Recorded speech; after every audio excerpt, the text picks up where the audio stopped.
salt from the Mediterranean Sea and has been successful. Welcome to the latest issue of the secret masterpiece. Do you dare to believe that they are draining salt from the Mediterranean Sea, turning salt water into life-saving flows? A dark, breathtakingly bold idea has become reality.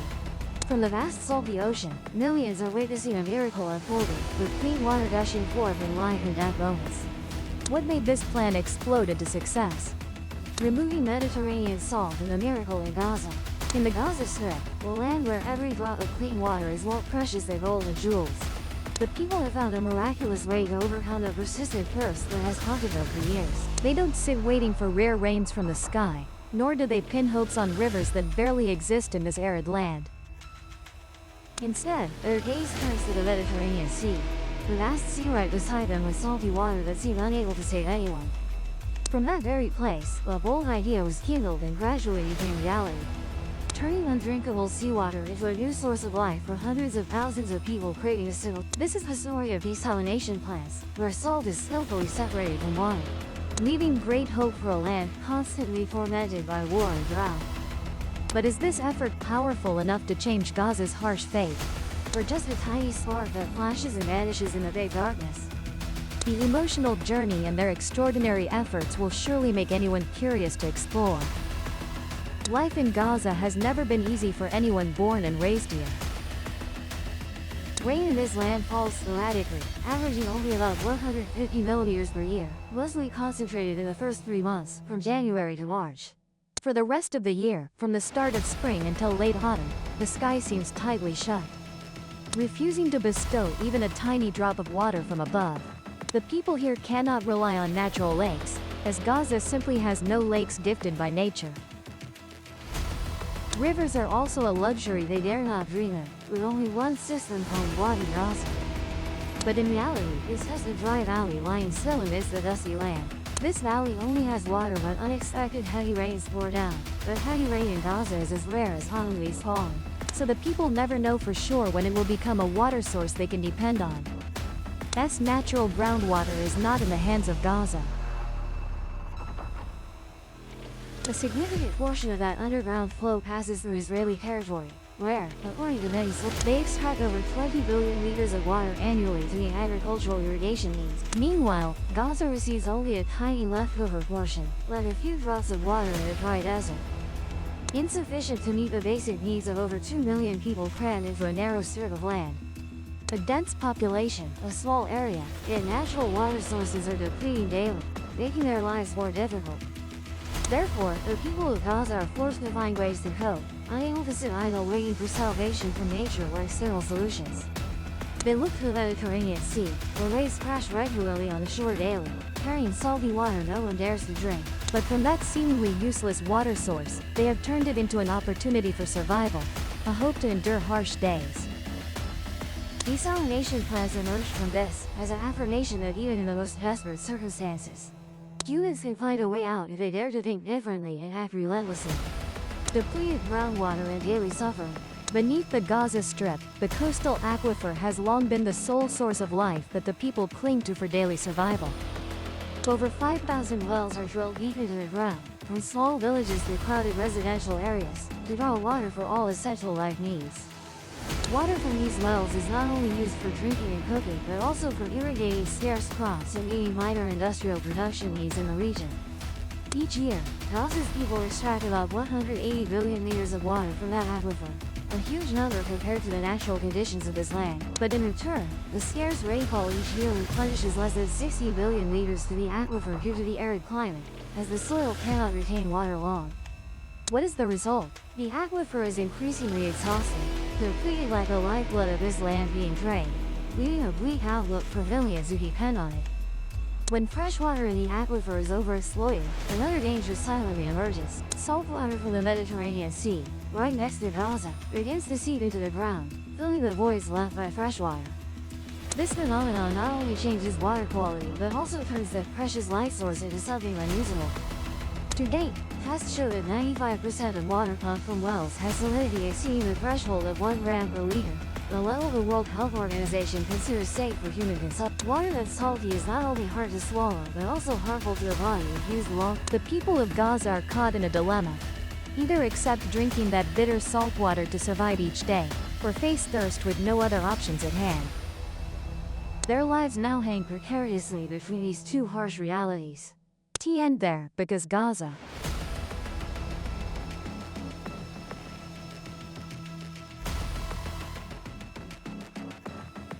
The infrastructure here is too poor and outdated to meet the needs of over 2 million people crowded onto this small piece of land.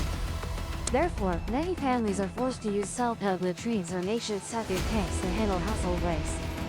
All the filth and impurities from that life have nowhere to go but to gradually seep through the dry sand of this land, trickling down into the groundwater below. The wastewater carries nitrates, a toxic substance, seeping into the water source at concentrations dozens of times higher than the 0.02 grams per liter safety threshold set. In some areas, nitrate levels in the water are alarmingly high, making the groundwater not only salty but also toxic, no longer something that can sustain life. The consequences of this situation are evident in every aspect of life in Gaza. Dirty water prevents plants from growing. The already scarce plots of land wither further, dying slowly under the harsh sun. But what is more heartbreaking is its impact on people, especially children. Half of the children in Gaza suffer from water-related diseases, from seemingly simple diarrhea to prolonged health issues that silently erode their fragile bodies. These illnesses are not just physical pain but also vivid proof of the survival struggle that the people here face every day, where even the most basic thing like clean water becomes an elusive, expensive dream. Private water and the costly dream. In these harsh circumstances, many people in the Gaza Strip are forced to place their trust in private water vendors as an escape to get clean water for daily use. They bring their meager money to water stalls, hoping to exchange it for a few liters of water to survive the day. The price of water from these vendors is not cheap, sometimes 30 times higher than the price of tap water they once dreamed of using. Given the already tight income of the local people, each liter of clean water is like a major expense, forcing them to consider carefully. Many families had to cut spending on essentials like food, clothing, and even medicine, just to have money to buy water from these vendors. But what is even sadder is that the high price they pay does not guarantee safe water for drinking or daily use. The harsh reality is that water from private vendors is no better than what people draw from the ground themselves. Most of these vendors also extract water from underground wells, just like everyone else in the region. This means the water they provide is still full of the problems that Gaza's groundwater faces, from extremely high salinity to pollution from domestic wastewater. Tests show that 4/5 of the water sold by vendors does not meet the minimum standards for safe human consumption. Yet, the people of Gaza have no other alternatives. They still buy that water, take it home to water the plants struggling to survive on the arid land, use it to cook their meager meals, or simply to sustain life day by day. Even though deep down they know that this water may be silently causing harm, gradually gnawing at their health and that of their families. They cannot stop because without water, there is no way to survive. This despair is not just the story of individual families, but also a cry for help from an entire land sinking in crisis. Ordinary people face the fact that even when they spend large sums to buy water, they still cannot ensure safety for themselves and their loved ones. Plants watered with that dirty water often wither and die slowly, while children and adults in the home face the risk of diseases from the drops of water they are forced to drink. This situation has made international organizations and local authorities unable to stand idly. They understand that if they do not act in time, Gaza will sink deeper into a vortex of crisis with no way out, where clean water becomes a luxury that no one dares to dream of. It is at that moment that their gaze begins to turn toward the Mediterranean Sea, the vast salty waters right next to Gaza. At first glance, it is just a useless water source, undrinkable due to its salty taste. But then, a bold idea emerged, turning that seemingly worthless water into new hope for millions of people. They decided to desalinate seawater, removing the salt to create a clean water source that can be used. This is not a solution to completely end the water crisis in Gaza, but at least it brings a small glimmer of light, a chance for the people here to breathe a sigh of relief amid the dark days. That journey began with towering challenges, from lack of electricity and infrastructure to external difficulties. But above all, it is proof of the unyielding human spirit. The people who dare to dream big and turn the impossible into possible, even if only to grasp the fragile hope of its countless hardships. The desalination plant and fragile hope. In January 2017, an important event took place in Deir al-Balah in the Gaza Strip when the first desalination plant was officially put into operation. This was not just an engineering project, but also a significant step forward, bringing hope to tens of thousands of people living in severe shortage of clean water. This plant was built with support from UNICEF and the European Union, using advanced reverse osmosis technology to turn salty water from the Mediterranean Sea into fresh water. The way it works may sound simple but requires sophistication. Seawater is pumped in at high pressure, passing through a special filtration membrane, where salt and impurities are retained, allowing clean water to flow out the other side, ready to serve daily life. When first operational, the plant produced 6 million liters of water per day, enough to supply 75,000 residents in the two areas of Khan Yunis and Rafah, accounting for nearly half of the population in the southern Gaza Strip, with a service coverage of over 60% of the area. This project has become a ray of hope for those weary from the unending thirst. However, maintaining the plant's operation is not easy. In Gaza, water shortage is not the only problem. Lack of electricity is also a major obstacle. The main power source for this area comes from a single fossil fuel power plant, which was regularly supplied from Israel and Egypt until 2013. But everything changed when Egypt stopped supplying fuel, and Israel gradually reduced the electricity transfer, leaving the plant operating at a minimal level, insufficient to meet demand. By 2017, electricity in Gaza was only available for a few hours each, while to meet the minimum needs of the entire population, they required 400 to 600 megawatts of continuous. In reality, the supply from the domestic plant plus imported electricity from Israel and Egypt only reached about 300 megawatts, not even meeting the necessary minimum. This puts desalination plants in a dangerous situation, because without electricity, they would stop operating immediately, leaving people in dire straits. To overcome the difficulty, the plant operators devised a creative adaptation. They installed a rooftop solar power system at the plant in Deir al-Balah, utilizing the abundant sunlight of this land to generate 1.2 megawatts, equivalent to 12% of the peak demand for the plant to run at full capacity. Additionally, they applied modern energy-saving technology, allowing pumps to operate at medium voltage instead of high voltage as usual. Nevertheless, this is still not an easy battle, as the unstable power source is a constant threat, capable of washing away all efforts at any time. But they did not give up, continuing to find ways to improve and keep the plant running, bringing water to the people.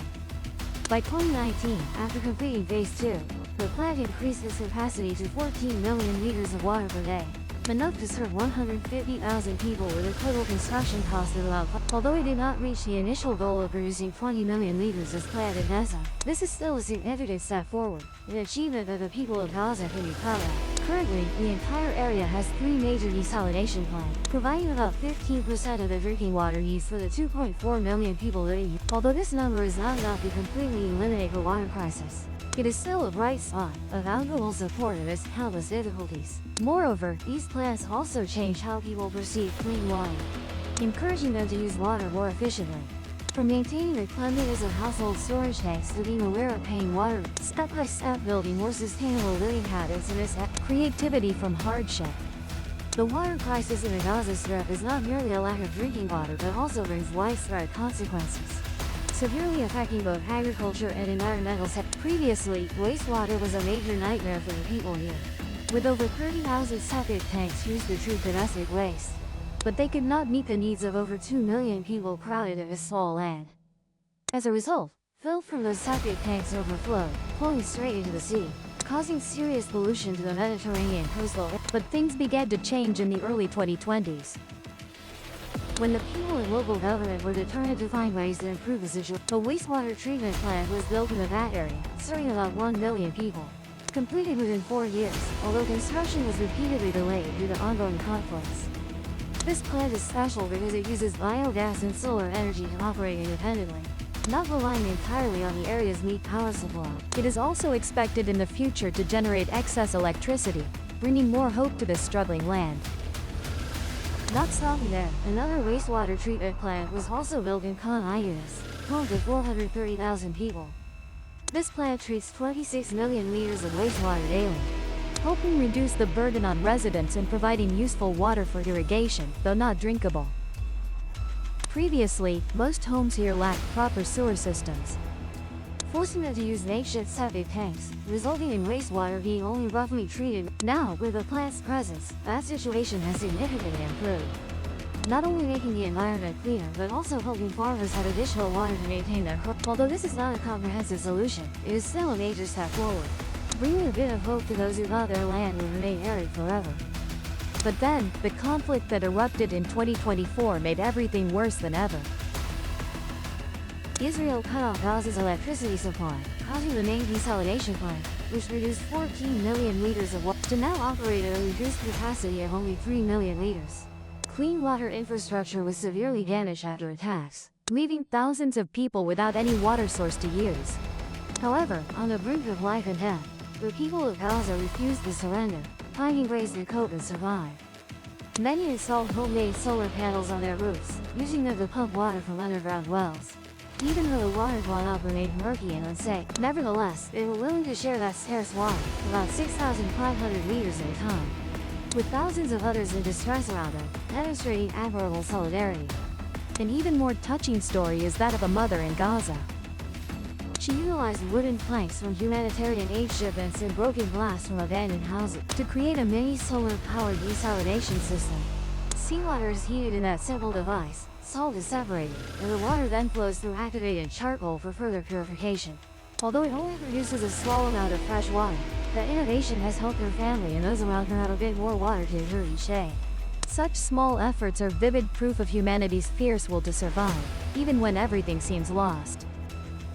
Other countries also did not stand aside. The United Arab Emirates brought 6 desalination plants, each producing 6 million liters of water daily, enough for 600,000. They also laid a 3.2 kilometers pipeline from the Egyptian border to connect to the water network in Rafah and 4 emergency water distribution plants. Oman, through the generosity of an individual, built a small station producing 11,000 liters of water daily. Although this support is precious, it remains like a brief shower in the desert as the war has not ended.